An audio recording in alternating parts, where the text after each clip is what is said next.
Hey everybody, happy Homebrew Wednesday. It's Brad here at Wild Boys Brewery. Hope you're having a good holiday week. Happy Thanksgiving to everybody.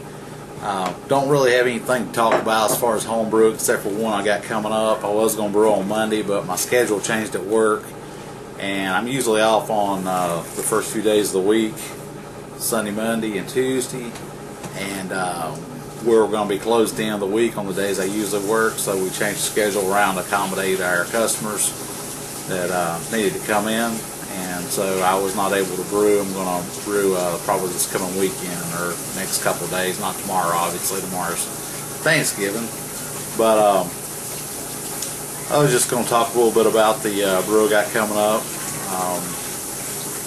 I'm actually just brewing a first regular beer here that I've brewed in a pretty good while.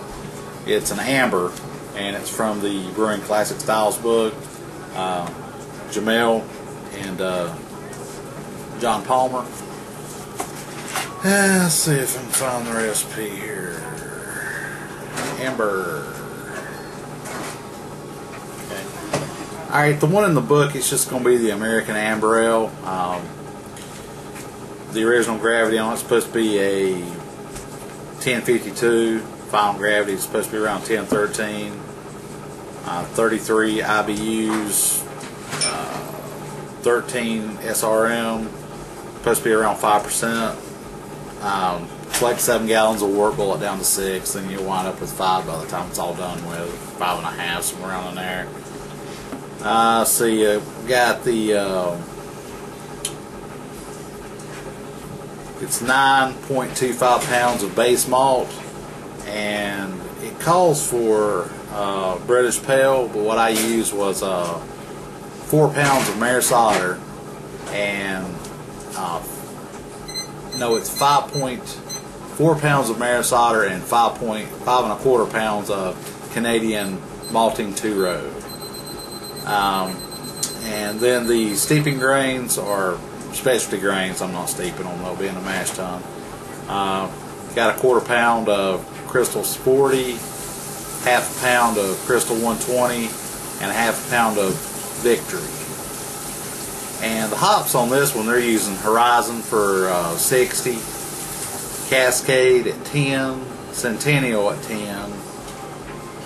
These are all small drops. The Horizon's 0.6, 17 grams of Horizion, 7 grams of Cascade at 10, 7 grams of Centennial at 10, 7 grams of Cascade, and 7 grams of Centennial at 0 at flame out. And some of these I've got, some of them I don't. I've got some, basically I've brewed this beer as a, it's going to be kind of a Heinz 57 leftover beer. I've got a bunch of hops that I've used that I've got from different people, and that I've had for a while that need to be used up. I've got some Magnum. I think I used the Horizion in that Belgian, chocolate Belgian beer I just made. And then the malt on it's just basically going to be, I got some Calypso I bought new. Dan turned me on to that. I like that pretty good. And I also got an ounce of Amarillo, which surprisingly I've never used. So I'm going to use those in it, plus some other stuff I got left over. And I'll just have to look, and I'll let you know once I get done brewing. I have some more. I actually have some brew day footage of it. I want to brew it next couple of days. I'll put up next Wednesday. And then the yeast in it's the American Ale 1056, and I'm going to do a 2-liter starter. 12 to 18 hours before you're going to pitch. It's what I always do. If it's a really big beer, then I will do a 3-liter starter. If it's like a massive giant Russian Imperial Stout or 10% or somewhere around in there, but this one's going to be really small, so I'm just going to do a 2-liter starter on it, which is probably overkill, but that's just, well, I'd rather overpitch than underpitch. Plus it also, you wind up with a little extra beer at the end when you do that too. That's pretty much it. This is going to be just a regular normal beer. Nothing really, it's probably going to be a little higher IBU than what the book calls for. I think the book said it was like 35, if I remember correctly. Yeah, 35, 33 IBUs. This one's probably going to be closer to 40. Probably going to be closer to a pale ale in the bittering I'm still gonna call it amber. That's pretty much it. Oh, one other thing, I got a bottle of some cool beer that kind of cool. Kevin Clement emailed me a while back and told me to be on the lookout for this.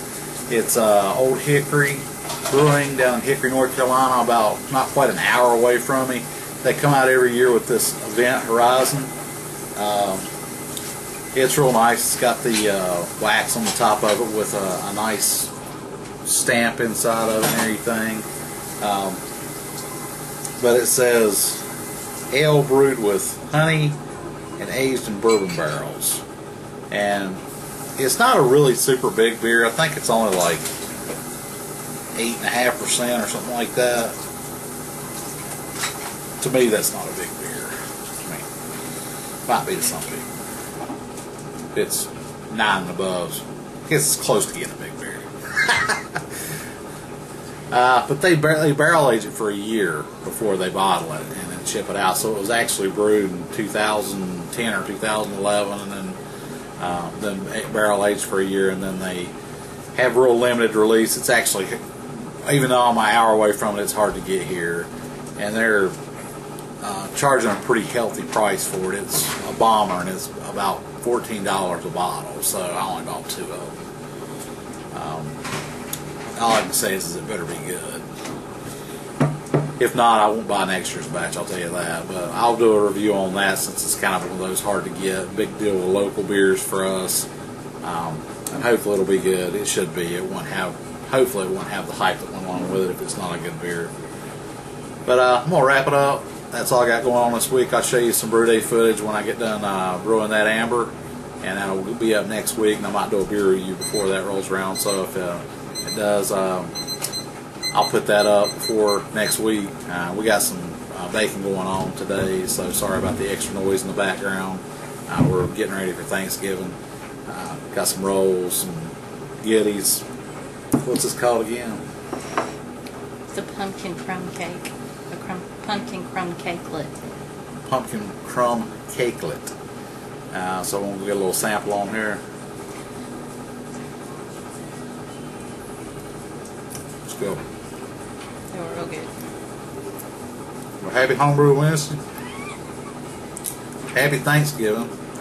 Everybody have a good holiday. And I'll either see you on a beer review before next week, or I'll see you next week on Homebrew Wednesday. Cheers.